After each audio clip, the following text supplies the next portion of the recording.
आज मैं बहादुरपुर जट हरिद्वार ग्रामीण विधानसभा में हूँ और इसी मैदान में मैं स्टेडियम में भी आई हूँ और आज 1600 मीटर की दौड़ और 400 मीटर की और 100 मीटर की और उसमें फर्स्ट सेकंड थर्ड जो प्रतियोगी थे उनको मैं अवार्ड देने आई हूँ और साथ में इन बच्चों का मनोबल बढ़ाने आई हूँ। आज इसी तरह के बच्चे जो सब जगह प्रोग्राम में मुझे बुलाते हैं, यही उत्तराखंड के भविष्य हैं और इनकी भविष्य मैं हूँ, मेरे भविष्य ये हैं। तो इसलिए मुझे बहुत अच्छा लगता है कि अभी ये एक औरंगाबाद में प्रोग्राम अटेंड नहीं कर पाई क्योंकि बहुत सारे प्रोग्राम हो जाते हैं और कई बार ठंड भी इतनी थी, एक साथ में 2 प्रोग्राम बहुत मुश्किल होता है।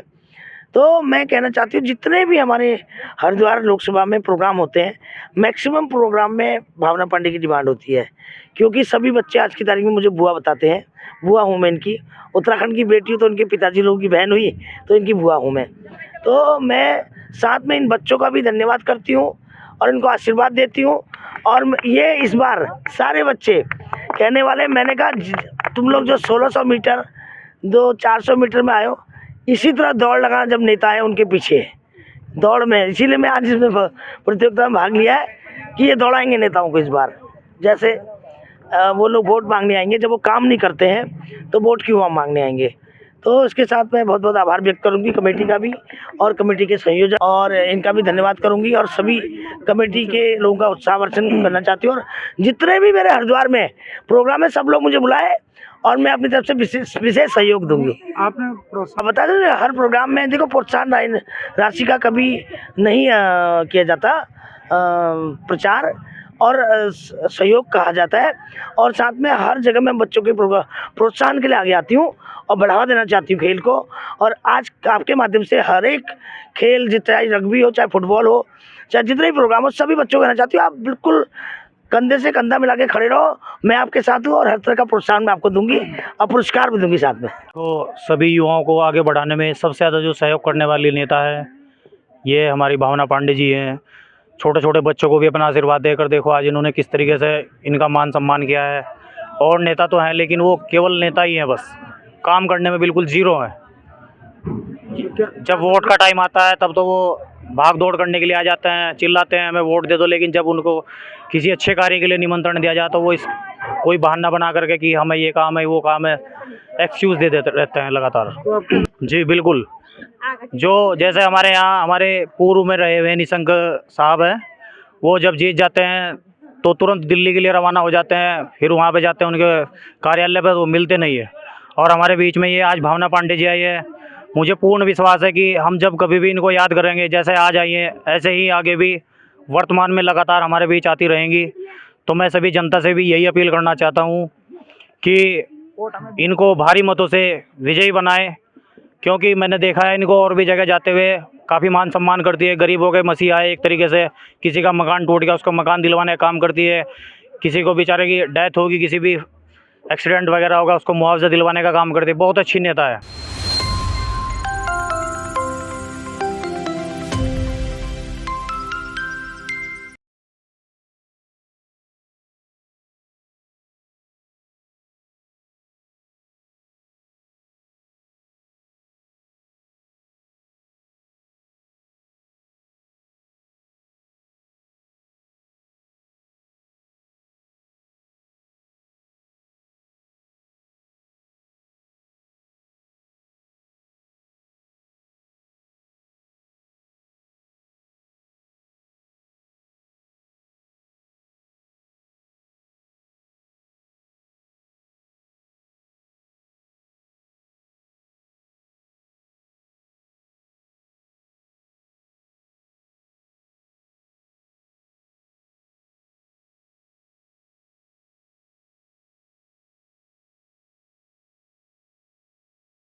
ओम नमो नारायण। समस्त भारतवासियों को सबसे पहले गणतंत्र दिवस की हार्दिक शुभकामनाएं। 26 जनवरी 1950 को भारत का संविधान लागू हुआ और यह देश विश्व का एक सबसे बड़ा गणतंत्र के रूप में जाना गया, जिसका कि सबसे बड़ा संविधान लिखा संविधान सभा ने, जिसके अध्यक्ष थे डॉक्टर राजेंद्र प्रसाद, जिसकी ड्राफ्टिंग कमेटी के अध्यक्ष थे बाबा साहब भीमराव अंबेडकर, और जो श्री रायजादा जी के द्वारा लिखा गया, जिसके प्रथम पृष्ठ पे सर्वोपरि राम दरबार है। ऐसा भारत का गणतंत्र जो भारत के लोगों को जो कहता है कि हम भारत, जिसकी प्रस्तावना में लिखा गया कि हम भारत के लोग, जो भारत की संकल्पना, भारत की अखंडता, भारत की प्रभुता संप्रभुता की रक्षा करता है, वह 26 जनवरी 1950 को लागू हुआ। और हम सभी देशवासियों को उसकी बहुत बहुत शुभकामनाएं। और हमें पता होना चाहिए कि 26 जनवरी को ही देश का संविधान क्यों लागू हुआ, क्योंकि 26 जनवरी के दिन 1930 में पहली बार पूर्ण स्वराज्य की मांग कांग्रेस के अधिवेशन में, जो लाहौर में रावी नदी के तट पर हुआ था, वहाँ की गई थी और पहली बार पूर्ण स्वराज्य मांगा गया था। इससे पूर्व कहा जाता था कि हमें केवल स्वायत्तता दे दी जाए, ऊपरी तौर पर जो झंडा रहे वो इंग्लैंड का ही रहे और यूनियन जैक ही हमारा झंडा हो, लेकिन हमें काम करने की स्वतंत्रता प्राप्त हो। किंतु पहली बार लाला लाजपत राय ने स्वतंत्रता मेरा जन्म सिद्ध अधिकार है और मैं इसे लेकर रहूँगा, ऐसा कहा, पूर्ण स्वतंत्रता की मांग करी। फिर 26 जनवरी 1931 को पहली बार पूर्ण स्वतंत्रता दिवस मनाया गया और उस पूर्ण स्वतंत्रता दिवस की ही स्मृति को बनाए रखने के लिए 26 जनवरी 1950 को भारत का संविधान लागू हुआ। भारत के संविधान को लागू होने की तिथि हमारा गणतंत्र दिवस कहलाता है और इस गणतंत्र की आप समस्त देशवासियों और क्षेत्रवासियों को खूब खूब शुभकामनाएं। ओम नमो नारायण।